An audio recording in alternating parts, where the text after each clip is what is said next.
Ito po yung mga kailangan natin sa Urini Chip. Ito, bigay to ng Urini Chip sa akin. Una is Chumendurok, yung ID natin. Yung Agonggong Gomjing, yung health check-up.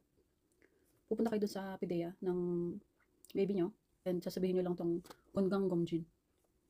Alam na nila yan. At saka marami kayong fill upan eh. Meron din kayong, dapat may pass kayo dito para mas madali kayong maka-sign up. Pagpunta nyo doon, konti na lang yung gagawin yung mga fill upan. Tapos, okay na. Para mapabilis lang yung takbo. Pero pwede din naman doon kung willing silang mag-help sa or mag-guide sa inyo. Ang Chupchungjung Yongso, vaccination certificate. Ito yung binigay sa atin sa hospital, yung pinanganak natin si baby. Bibigay ito ng hospital sa atin. Ito yung sa loob niya.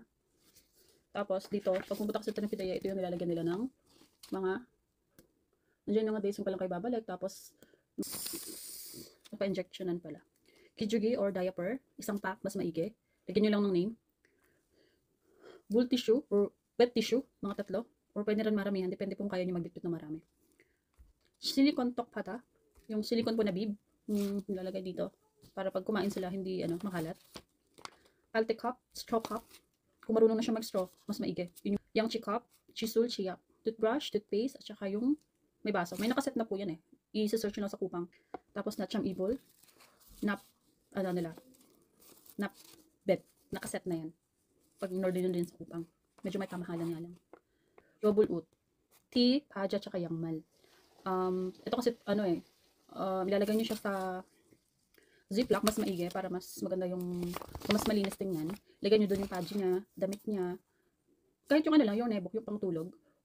At saka yangmal or medyas niya. Lagay nyo sa isang ziplock. Ayun. Kasi minsan kasi pag nadudumihan daw ang bata, pag syempre nadumi or nadikit sa pants, bibihisan nila doon.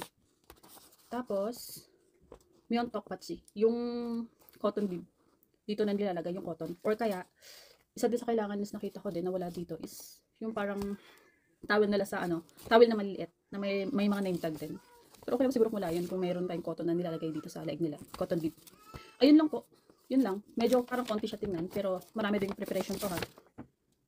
Magastos din to. At saka yung mga gatas na ni baby, lalagay nyo na lang diretso sa bote kasi yun ang sabi sa akin ng teacher para mas madali na lang nilang timplahin kasi